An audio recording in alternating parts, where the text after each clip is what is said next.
بسم اللہ الرحمن الرحیم۔ السلام علیکم دوستو، میں فہیم عباس آپ سب کو خوش آمدید کہتا ہوں نیوز کیفے میں، اور امید کرتا ہوں کہ آپ سب خیریت سے ہیں اور آج کے دن کا ایک اچھا سا خوبصورت سا آغاز کر چکے ہیں۔ آج اپنے پروگرام کو شروع کرنے سے پہلے ایک پیغام ہے آپ دوستوں تک پہنچانا ہے۔ جی ہاں، آج کا جو ہمارا پروگرام ہے اس میں تعاون کیا ہے ہمارے ساتھ ٹکس ٹیشوز نے، اور یہ کہتے ہیں کہ انڈونیشیا سے امپورٹ شدہ اس میں کوئی بلیچنگ ایجنٹ استعمال نہیں کیا گیا، 100% حلال، کھانا اور سکن دونوں صاف رکھے، یہ ان کا پیغام ہے۔ اچھا جی، تو پروگرام کو شروع کرتے ہیں۔ تو پروگرام میں آج ہم بات کرنے والے ہیں پاکستان کے ایک ضلع کے بارے میں، ایک ڈسٹرکٹ کے بارے میں۔ ہم نے ویسے یہ آپ کو پتا ہے کہ سندھ میں 129 اضلاع ہیں، اور جس میں ایک ضلع تھرپارکر بھی ہے، جسے تھر کہا جاتا ہے۔ تھرپارکر خبروں کا ہمیشہ سے ہی حصہ رہتا ہے، کبھی خشک سالی کی وجہ سے، کبھی قحط سالی کی وجہ سے، کبھی غذائی قلت کی وجہ سے، کبھی بچوں کی اموات کی وجہ سے، اور وہ بچوں کی اموات کبھی ڈائریا کی وجہ سے، کبھی وہ نمونیا کی وجہ سے، کبھی ملیریا کی وجہ سے، کبھی صحت کی سہولتیں نہ ہونے کی وجہ سے، کبھی پانی نہ ہونے کی وجہ سے، کبھی بارش نہ ہونے کی وجہ سے۔ ہمیشہ سے ہی یہاں پہ مسائل کا انبار رہا ہے، اور تھر کے عوام ہمیشہ سے حکومت پہ نظریں جمائے بیٹھے۔ میں تاریخ پڑھ رہا تھا تھرپارکر کی، تو پتہ چلا کہ 1500 سے 2000 سال قبل مسیح یہاں پہ ایک دریا بہا کرتا تھا، اور تب یہ زمین زرخیز ہوا کرتی تھی، مگر یہ بات بہت پرانی ہے۔ آج اس کے حالات ورسٹ ہیں، جو اس جدید دور میں ایسے حالات میں انسان کو دیکھ کے دکھ ہی ہو سکتا ہے آپ کو، اور کچھ بھی نہیں۔ میں نے کچھ انٹرویوز دیکھے، کچھ خواتین سے انٹرویوز لیے جا رہے تھے، کچھ غیر ملکی چینل سے، تو وہ پوچھ رہے تھے، تو انہوں نے کہا کہ آپ بتائیں کتنی دفعہ آپ کا، ایک عورت سے پوچھا گیا کہ کتنی دفعہ آپ کا بچہ جو ہے وہ مرا ہے، تو اس نے کہا جی میرے 7 نومولود جو ہیں وہ مر چکے ہیں، اور ابھی بھی ہم کوشش کر رہے ہیں۔ مطلب 7 ننھی لاشیں وہ اٹھا چکے ہیں، کس کی وجہ سے؟ سہولیات نہ ہونے کی وجہ سے۔ چند سال پہلے وہ ہمیں کچھ ایسے بیانات سننے کو مل رہے تھے، ایسی کوئی زبردست قسم کی ہوپس دی جا رہی تھیں ہمیں کہ ہم نے سندھ میں 700 RO پلانٹس لگا دیے ہیں، دنیا کے جدید ترین پلانٹس جو ہیں وہ نصب کیے جا رہے ہیں، اس سے تھرپارکر کی تقدیر بدل جائے گی۔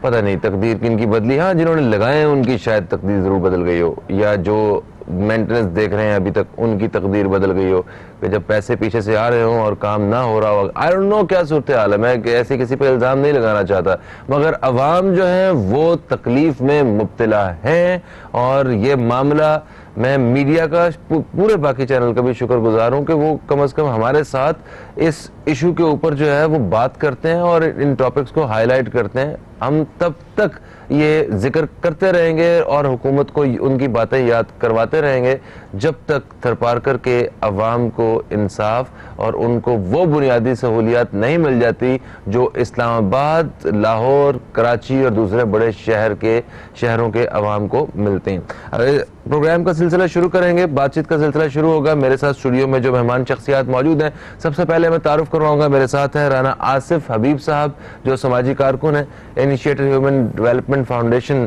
کے چیئرمین ہیں۔ آپ کو ہم خوش آمدید کہتے ہیں۔ السلام علیکم رانا صاحب۔ وعلیکم السلام۔ کیسے ہیں آپ؟ جی فہیم بھائی، اللہ کا شکر۔ ماشاءاللہ۔ اور میرے ساتھ جو دوسری مہمان شخصیت ہیں، یہ ہیں سمر مہدی صاحب، جو تجزیہ کار ہیں، ہم آپ کو بھی خوش آمدید کہتے ہیں۔ السلام علیکم۔ علیکم السلام۔ کیسے ہیں سمر بھائی؟ الحمدللہ، آپ کیسے ہیں؟ الحمدللہ۔ سر رانا صاحب، آپ کو پتہ ہے کہ اس وقت تقریباً 700 سے زائد بچوں کی اموات ہو چکی ہے تھر میں۔ کیا مطلب بچے ہمارے لیے میٹر نہیں کرتے ہیں کیا؟ مطلب یہ نئی خبر تو نہیں ہے، یہ ایک عرصے سے سنتے آ رہے ہیں۔ جو غیر سرکاری تنظیمیں ہیں، جس طرح آپ خود ایک غیر سرکاری تنظیم کا حصہ ہیں، مطلب آپ خود رن کر رہے ہیں، یہ تنظیمیں اپنا فرض پورا کرنے کی کوشش کرتی ہیں۔ یہاں سے لے گئے کچھ، جا کے ان کی تھوڑی سی خوراک کی طلب پوری کر دی، وہ 1-2 دن کا, ہفتے کا, 15 دن کا سامان دے کے آ جائیں گے, کتنی دور تک, کتنی دور دور جا بھی نہیں سکیں گے. تو ریاست سو رہی ہے کیا؟ جن کی ذمہ داری ہے, جن کو یہ ساری سہولیات مہیا کرنی ہے, کدھر ہیں یہ سب لوگ؟ فہمی تھرک کا جو اگر کیس دیکھیں تو اس میں بڑا کمپلیکیٹڈ سا ایشو ہے کہ ایک اسکیٹر پاپولیشن ہے, پھیلی ہوئی پاپولیشن ہے, اور ان کی کلچرل ٹریڈیشنل نارمز اس طرح کی ہیں کہ وہ خاص طور پہ جو دیگر اضلاع ہیں سندھ کے, باقی 28 جو اضلاع ہیں ان سے مختلف ہیں. اور اس کے ساتھ ساتھ حالانکہ آپ کی بات یہ بھی بالکل صحیح ہے کہ ڈونر نے کوئی گزشتہ 30 سالوں میں بلینز آف روپیز, وہاں پہ ٹریلینز آف روپیز بھی سپینڈ کیا. اب دیکھنا یہ ہے کہ کیا اسٹریٹجی میں کوئی غلطی تھی, یا لوگ پارٹنر غلط چنے گئے, یا کہاں پہ فلاز ہے جس کی وجہ سے چائلڈ مورٹیلٹی جو ہے اس کو کنٹرول نہیں کیا جا رہا. کبھی کہا جاتا ہے کہ نیزل کی وجہ سے ڈیتھ ہوئی ہے, پھر اتنا بڑا نیوٹریشن کا پروگرام سندھ میں چل رہا ہے جو 4 صوبوں سے بڑا پروگرام ہے, اور کیا انہیں جو نیوٹریشن کی فیسلٹیز ہے یہ وہ کاغذوں میں ہی ہے یا نیچے ٹریکل ڈاؤن بھی ہو رہی ہے وہاں پہ. اور پھر یہ جو RO پلانٹس کا ایک ٹرینڈ چلا ہے جی, ہر NGO RO پلانٹ لگا رہی ہے, حکومت بھی لگا رہی ہے, تو کیا ان چیزوں سے کوئی فائدہ بھی اس کمیونٹی کو ہو رہا ہے یا جسٹ فار آ پروجیکٹ یہ چیزیں کی جا رہی ہیں؟ سر انہیں پانی چاہیے, ایٹ لیسٹ انہیں پانی پینے کا مل جائے گا RO پلانٹ سے. وہ تو کھارے پانی پی پی کے پتہ نہیں اپنے اندر گردوں کا کیا حال کر رہے ہیں, ان کے جانور مر رہے ہیں, بچے مر رہے ہیں, روزگار ہے نہیں ان کے پاس, بارش ہو نہیں رہی, وہ تو جہاں کہیں ہریالی دیکھتے ہیں وہ اس طرف نکل جاتے ہیں کہ شاید وہاں پہ ہماری زندگی جو ہے وہ کچھ زندگی کی امید نظر آئے. اور آپ کو حیرت ہوگی کہ جو سندھ حکومت کی ایڈمنسٹریشن میں اگر بڑا چنک دیکھیں گے تو جو لوگ ہیں سندھ سیکٹریٹ میں ہوں یا گورنمنٹ میں, وہ تھر پارکر سے تعلق رکھنے والے لوگ ہیں, جو سینیٹر ہوں, جو MPs ہوں یا سیکرٹریز آپ دیکھ لیں. ٹھیک ہے, تو ان کے سر گھر کہاں پہ ذرا یہ بتائیے گا, وہ جو تعلق رکھتے ہیں گھر ان کے کراچی میں, گھر کراچی میں, اور کراچی کے کن علاقوں میں؟ پوش علاقوں میں کراچی. تو وہ بے شک تھر سے ہوں یا مطلب کہیں سے بھی, مطلب ایک اکثر لوگ کہتے ہیں کہ ایک اکثر لوگوں کا ایک مت ہوتا ہے نا کہ اگر اپنے علاقے کے لوگ امپاور ہوں گے تو وہ علاقے کے لیے کچھ کریں گے. نہیں, جو ایلیٹ ہے, جو مراعات یافتہ طبقہ, اس تمام کی میں سمجھتا ہوں کسی بھی علاقے سے تعلق رکھتے ہیں ان کی ترجیحات یہی ہیں کہ کوئی پیسہ کمائیں, اور اگر کوئی اچھائی کا کام بھی وہاں ہوتا ہے تو اس میں وہ کیا بچت کر سکتے ہیں, اس میں اپنے لیے کتنا حصہ نکال سکتے ہیں, کمیشن نکال سکتے ہیں. ورنہ آپ دیکھیں کہ شاید ہی کوئی ایسی بڑی NGO ہوگی جس کے وہاں ہاسپٹل نہ ہو, جس کی وہاں پہ مسجد نہ ہو, جس کے وہاں پہ کنویں نہ کھودے ہوں جس نے, اس کے باوجود اس کا مطلب امپیکٹ نہیں آ رہا, تو کہیں نہ کہیں کوئی چیزیں میں فلاس تو ضرور ہے نا. صحیح. سمر صاحب آپ کیا خیالات رکھتے ہیں اس حوالے سے, ذرا ہمیں بتائیے گا. تھر پارکر میں ہونے والے یہ سارے واقعات, بچوں کی اموات کا نہ رکنے والا سلسلہ, اور غذائی قلت اور خشک سالی کے حوالے سے. پھر بھائی ایک تو سب سے بڑا لمحہ فکر یہ ہے کہ 2015 میں جو پہلی دفعہ رپورٹ ہوئی تھی 398 کیجولیٹیز تھیں جو کہ تھر کے علاقے میں ہوئی تھی. آج جیسے بھی آپ نے ذکر کیا کہ 2019 میں 700 سے زیادہ جو ہے وہ اموات ہو چکی ہیں. تو سب سے پہلے تو لمحہ فکریہ یہیں پہ آ جاتا ہے کہ یہ جو ڈیتھ ٹولز ہے یہ ریپڈلی جو ہے بڑھتا جا رہا ہے. اس کا مطلب ہے کہ یہاں پہ انتظامی مشینیں بالکل بری طریقے سے فیل ہو چکی ہے. اس چیز کو ان کو کم کرنے کے بجائے انہوں نے کیا کیا کہ وہاں پہ بالکل ہی نیگلیجنس کا مظاہرہ کیا ہے کہ یہ جو جتنے بھی وہاں پہ معاملات ہوئے ہیں, جو بچوں کی اموات ہوئی ہیں, جو وہاں غذائی قلت ہے, جو پانی کی کمی ہے, یا وہاں پہ لوگوں کے پاس کھانے کو نہیں ہے, تو اس کا مطلب ہے کہ یہ انتظامیہ کی جو ہے یہ نااہلی ہے. آپ نے تو اپنا فوکس وہاں پہ کر دینا چاہیے تھا.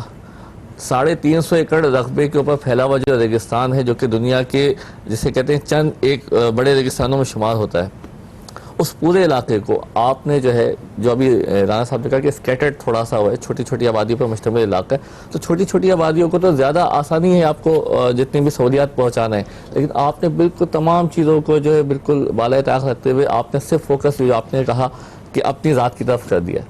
جو بھی فنڈز ہیں, فنڈ ایسا نہیں کہ ایشو نہیں ہوتے, لاکھوں کروڑوں کی تعداد میں جو ہے فنڈز ایشو ہوتا ہے. یہ ایسا تو نہیں کہہ رہے تھے کہ تقدیر بدل دیں گے ہم تھر پارکر کی, وہ تقدیر بدلنے کے لیے انہوں نے پیسے اکٹھے تو کیے نا. تو تقدیر بدلی ہے اپنی, ہاں ٹھیک ہے, تقدیر تو بدلی ہے نا اپنی, تو وہ عوام کی فکر کیا ہے؟ دیکھیے پاکستان کا سب سے بڑا المیہ یہی ہے کہ چاہے صوبائی حکومت ہو، چاہے شہری حکومت ہو، چاہے مرکزی حکومت ہو، اس کی بنیادی ترجیحات اپنی ذات ہوتی ہے، عوام نہیں ہوتی ہے۔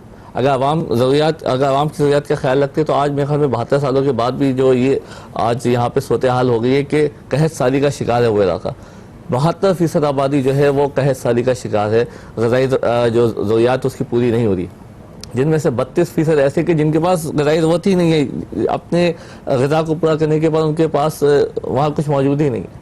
تو آپ سوچیں جہاں کی 72% آبادی کے ساتھ ایسا صورتحال ہوگا تو وہاں پہ کیا، ہم تو یہاں بیٹھ کے بات کر رہے ہیں، آن گراؤنڈ جو چیزیں فیس کر رہے ہیں ان کی کیا سچویشن ہوگی، کیا حالات ہوں گے۔ ایسے ہی ہاسپٹلس کے حوالے سے میں نے یہ جب ریسرچ کر رہا تھا دیکھ رہا تھا کہ اموات بچوں کی زیادہ کیوں ہو رہی ہیں، تو پتہ چل رہا تھا کہ وہ بچے کی طبیعت جب خراب ہوتی ہے تو وہاں پہ نہ کوئی مناسب ہاسپٹل ہے، نہ مناسب کوئی ڈاکٹر ہوتا ہے وہاں پہ، تو اسے کسی دوسرے شہر میں لے کے جانا ہوتا ہے، تو ٹرانسپورٹ کی بھی مناسب سہولتیں نہ ہونے کی وجہ سے اس شہر میں پہنچنے سے پہلے بچہ جو ہے نا وہ اللہ کو پیارا ہو چکا ہوتا ہے۔ خیر ایک بریک ہے سر جی، بریک سے واپس آتے ہیں تو اس حوالے سے بات کریں گے صحت معالجہ یہ کس قدر آڑے آ رہا ہے ان سارے واقعات کی بڑھتی ہوئی شرح کے حوالے سے۔ کہیں مت جائیے جی، اب تک دیکھتے رہیے نیوز کیفے، دیکھتے رہیے، آپ سے بھی دوبارہ ملاقات ہوتی ہے۔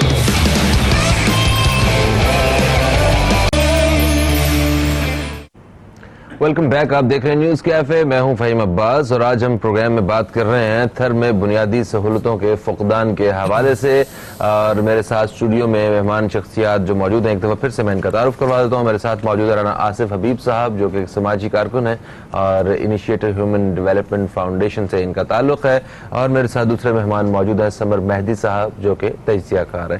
اچھا سمر مہدی صاحب، دیکھیے وقفے سے پہلے ہم بات کر رہے تھے کہ جو بہت سارے بچوں کی جو اموات ہوتی ہے، وہ جب ان سے پوچھا جاتا ہے وہاں سے ان کے والدین سے کہ کیوں آپ کے بچہ جو ہے وہ مرا ہے، تو وہ کہتے ہیں کہ جناب بیمار ہو گیا تھا، ہم اسے ہسپتال لے گئے تھے، یہاں انہوں نے کہا کہ فلانے ہسپتال لے جائیں دوسرے شہر میں، ادھر جب لے کے جا رہے تھے ٹرانسپورٹ کا کوئی ایسا سسٹم نہیں تھا، جاتے جاتے راستے میں جو ہے نا بچہ فوت ہو گیا ہمارا۔ تو اس طرح کی جب خبریں سننے کو ملتی ہیں تو بڑا دکھ ہوتا ہے کہ وہ صحت کا نظام، اگر ہم صحت کی بنیادی سہولتیں نہیں دے پا رہے کسی علاقے میں، تو پھر ہم کیسے امید رکھیں کہ یہاں کل کو ہم تعلیم کے شعبے میں بھی کوئی سہولتیں دیں گے اور کوئی مطلب ان عوام کے ساتھ جو ہے وہ بنیادی سہولتیں دے کوئی بھلا کرنے کی کوشش کریں گے؟ فہم بھائی دیکھیے، تو اب ہمارے جو ایک مسئلہ ہے کہ ہماری اکاؤنٹیبلٹی نہیں ہے کسی بھی ادارے کی، تو جب تک آپ اکاؤنٹیبلٹی نہیں کریں گے اس وقت یہ سلسلے، یہ معاملات چلتے رہیں گے۔ اس سے بڑا ستم کیا ہوگا کہ تھر کے علاقے میں کوئی بھی سینئر ڈاکٹر موجود نہیں ہے، اس کی ویکینسیز ابھی تک خالی ہیں، تمام جونیئر ڈاکٹر وہاں پہ جو ہے وہ کام کر رہے ہیں، پلس جو میڈیکل سینٹر ہے وہاں بہت فقدان ہے وہاں پہ۔ جو آپ کی بات ہے کہ جب آپ میڈیکل کی سہولیات نہیں دیں گے تو آپ کیسے ان سے ایکسپیکٹیشنز کر سکتے ہیں، تو یہ دیکھیں یہ حکومت وقت کی ذمہ داری ہے، سندھ حکومت کو چاہیے، کیونکہ اب جب سے آپ نے ڈیولوشن کر دیا پاورز کا اور سندھ حکومت کے پاس آ گیا تو اس کا ساری کی ساری ذمہ داری سندھ حکومت کے پاس ہے۔ ان کو چاہیے کہ وہاں پہ جتنے بھی اس طرح کے معاملات ہیں، صحت کے حوالے سے ہیں یا ایجوکیشن کے حوالے سے یا غذائی کمی کے معاملات ہیں، اس کے اوپر اسٹیپ لینا چاہیے، اور یہ اسٹیپ اگر نہیں لیں گے تو اللہ نہ کرے کہ آج تھر کے یہ صورتحال ہے ایسے ایسے بڑھتے بڑھتے ایسا نہ ہو کہ یہ شہروں تک پھیل جائے۔ ہاں تو اس چیز کے اوپر بہت فوکس کرنے کی ضرورت ہے کہ آج ہم نے اس چیز کو نہیں ہوگا۔ میں نے ابھی ذکر کیا تھا کہ 2015 میں جو ڈیتھ ٹول تھا وہ 398 تھا، اور آج آپ نے جیسے کہا کہ 700 پلس ہو چکا ہے۔ اس کا مطلب ہے کہ آپ نے کوئی بھی ایسا کام وہاں پہ نہیں کیا کہ جس سے اس کی جو ہے کم ہوتی تعداد نہ کہ بڑھ جاتی۔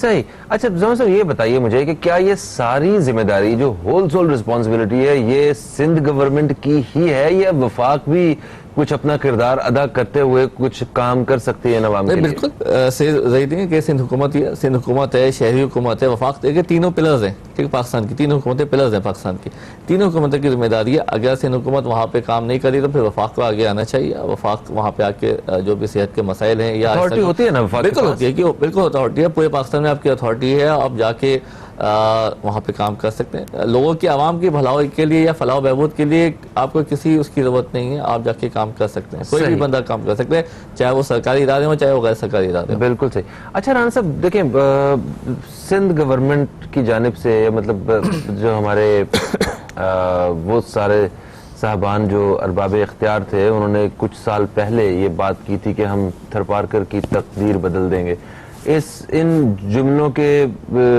انہوں نے تبھی ادا کیے ہوں گے جب انہیں پتا ہوگا, پلان کر لیا ہوگا, بجٹس آگے ہوں گے یا آنے والے ہوں گے. خیر سارے معاملہ طے ہو چکے, اپنی طرف سے اپنی سی کوشش کر لی انہوں نے, تقدیر ان کی نہیں بدل سکی. اب وہ جو پیسہ آیا, وصول کیا گیا, کام کیا گیا, کاغذوں میں سارا کچھ ہوگا, تو وہ احتساب ان کا ہونا چاہیے, اور وہ کس انداز میں ہوتا ہے, کس طرح بہتری آ سکتی ہے, کیا سمجھتے ہیں آپ؟ لیکن احتساب کے لیے فہیم بھائی سسٹمز اور میکنزم تو ایگزسٹ کرتے ہیں. سندھ چائلڈ پروٹیکشن اتھارٹی بھی موجود ہے جس نے ریگولیٹ کرنا ہے, سندھ ہیومن رائٹ کمیشن بھی موجود ہے جس نے اکاؤنٹیبلٹی کرنی ہے, پروونشل کمیشن اور اسٹیٹ آف وومن بھی موجود ہے. ان سارے اداروں کی اکاؤنٹیبلٹی ہو رہی ہے؟ جی, اور صوبائی مؤسسے بھی موجود ہے, اینٹی کرپشن بھی موجود ہے. مگر یہ وہ اصل چیز ہے کہ جو شفافیت اور غیر جانبدارانہ جو انویسٹیگیشنز ہیں پولیٹیکل وابستگیوں سے بالاتر ہو کے, وہ تب ہو سکتی ہے جب اپوائنٹمنٹ پولیٹیکل نہ ہو. اگر اپوائنٹمنٹ ہی پولیٹیکل ہیں تو پھر وہ اپنی اور اپنے لوگوں کی کس طرح اکاؤنٹیبلٹی کریں گے. اور دوسری بات کہ جو پالیسی میکنگ کا گیپ ہے, یعنی سندھ میں آپ دیکھ لیں 2010 سے 4ویں ترمیم آئی ہے, ابھی تک کوئی چائلڈ پروٹیکشن پالیسی نہیں ہے, کوئی پروونشل پلان آف ایکشن نہیں ہے کہ ہم نے بچوں کے لیے کیا یا خواتین کے لیے وومن کا پلان آف ایکشن کیا ہوگا. کہ آپ کو حیرت ہوگی کہ پورے تھرپارکر میں ایک فیمیل ایم ایل او ہے مریم درس.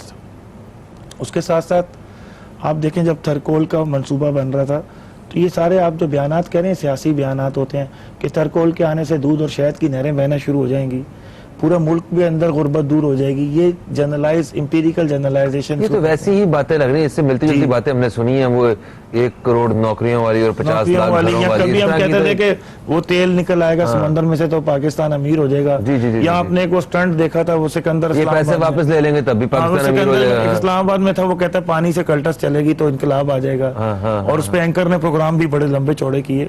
دیکھیں ہمیں ریالٹی کو اندر بعد میں پتا چلا وہ پانی سے تو گاڑی چل نہیں رہی تھی, انہوں نے پٹرول نالی لائی تھی. ساری ہائیبریڈ گاڑیاں پانی سے شروع میں چلتی ہیں, تو یہ ٹھیک ہے, لیکن ہمیں ریالٹی چیک لگانا پڑے گا. غلط جگہ پہ غلط بندے, صحیح جگہ پہ صحیح بندے نہ لگانے کی وجہ سے, اب اس کا مطلب ہے ان کمیشنوں میں, ان اتھارٹیز میں آپ نے صحیح بندے نہیں لیے, جس کی وجہ سے کرپشن بھی ہو رہی ہے, جس کی وجہ سے کمیونٹی کو فائدہ, اور ڈیتھ موٹیلٹی ریٹ جو ہے وہ 100% انکریز کیا ہے, دن بدن بڑھ رہا ہے. اور 100% انکریز کرنے کا مطلب ہے کہ وہاں آپ کی جو سروس ڈلیوری کا کمپوننٹ ہے وہ بھی نہیں ہو سکا, اور آپ نے ایڈوکیسی بھی نہیں کر سکے. تو بہتر یہ ہے کہ تمام سول سوسائٹی آرگنائزیشن اور گورنمنٹ بیٹھے, اور ان میں سے آپ دیکھیں کس کی پرفارمنس اچھی ہے, کون اپنے ایشو کا ماہر ہے. یہ نہیں کہ اس کی نوکری پہلے اس کو دی جائے, سی وی اس کا بعد میں بنایا جائے. صحیح. اچھا سمجھ صاحب یہ بتائیے کہ کیا تھرپارکر میں وہاں پہ جس طرح پانی کی تو بنیادی جو سہولتیں ہیں وہ تو نہ ہونے کے برابر ہیں, ٹھیک ہے, پینے کو پانی نہیں ہے, ان لوگوں کے پاس آر او پلانٹس وغیرہ لگے ہوئے ہیں, وہ بھی ان کی ڈیمانڈ کے مطابق جو ہے وہ پانی جو ہے نا وہ نہیں دے رہے ہیں انہیں. کیا گیس اور بجلی کی سہولت ہے؟ نہیں بالکل, وہ بھی جو بیسک سہولیات ہیں وہ بھی نہیں ہے. صرف ایک علاقے کے اندر وہاں پہ بجلی ہے, باقی کسی علاقے میں بجلی بھی نہیں ہے. ٹھیک ہے. اور دوسری چیز میں ایک بات یہ کہنا چاہ رہا ہوں یہاں پہ کہ آپ دیکھیں دنیا بھر میں جو ہے جتنے ممالک ہیں وہ اپنی ٹورزم کو بہت زیادہ ڈیولپ کر رہے ہیں. تھر آپ کے پاس ایک بہترین ذریعہ ٹورزم کو انکریز کرنے کا, اگر آپ وہاں پہ ڈیولپمنٹ کے پروگرام کرتے ہیں یا اس کو ڈیولپ کرتے ہیں تو اتنا بڑا آپ کے پاس ایک ٹورزم کا ایک اسپاٹ آپ کے پاس پوائنٹ جو ہے وہ کریٹ ہو جائے گا کہ میں سمجھتا ہوں کہ پاکستان کی بہت زیادہ اکنامی اس پہ بہتر ہو سکتی ہے. کم از کم ان لوگوں کا سارا بزنس بالکل ہو سکتے ہیں, جو مقامی لوگ ہیں, جو لوکل صنعتیں وہاں پہ لے کے بیٹھے ہیں, گھریلو صنعتیں جو ہیں وہ بہت زیادہ وہاں پہ انکریز کرے گی. تو دنیا میں یہ سارے کام اپنے ٹورزم کو بڑھانے کے لیے ہو رہے ہیں. بدقسمتی کے ساتھ ہمارے یہاں کسی بھی اس قسم کے کسی بھی پروجیکٹ کے اوپر کام نہیں ہو رہا کہ فیوچر کے اوپر کوئی کام کیا جا سکے کہ کس طرح سے ہم اپنے اس علاقے کو بہتر ڈیولپ کر سکتے ہیں. صحیح. اچھا عمران صاحب, کیونکہ ابھی وقفے کے بعد آپ کو جانا بھی ہے, آپ کی طبیعت کا بھی ایشو ہے, تو مجھے یہ بتائیے کہ حکومت جو ہے وہ غیر سرکاری تنظیموں کی مدد سے ان علاقوں میں بہتری کیسے لا سکتی ہے, یہ بتائیے. دیکھیں گورنمنٹ جو ہے نا کمیونٹی ڈیولپمنٹ کے جو پروجیکٹس ہیں وہاں شروع کر سکتی ہے, ٹھیک ہے, اور لوگوں کو جو سوشل اکنامک اویئرنیس ہے وہ ضرور دیں کہ آپ کی ہیلتھ اینڈ ہائیجین یہ ہے, آپ نے سیکشول ریپروڈکٹیو رائٹس کو کیسے ایکسرسائز کرنا ہے, بچوں کے درمیان وقفہ کیسے کرنا ہے. 8 اور 9 بچے ہیں اور سارے بچوں کی ڈیتھ ہو رہی ہے, کم عمر کی شادیاں ہیں, اس کو کیسے روکنا ہے. پھر اس کے ساتھ ساتھ جو ان کی غذائیت کا پروگرام ہے وہ شفافیت پر مبنی ہو اور صحیح ان تک پہنچے. جی بالکل صحیح. تھینک یو سو مچ جناب صاحب, آپ تشریف لائے ہمارے ساتھ. سمر صاحب آپ ہمارے ساتھ رہیں گے اور ایک وقفے کی طرف بڑھ رہے ہیں. وقفے سے واپس آتے ہیں تو ہمارے ساتھ ایک اور مہمان بھی موجود ہوں گے اور تازہ ترین خبروں سے آگاہ کرنا ہماری پہلی ذمہ داری بھی ہے. تو آئیے ایک وقفے کی طرف بڑھتے ہیں.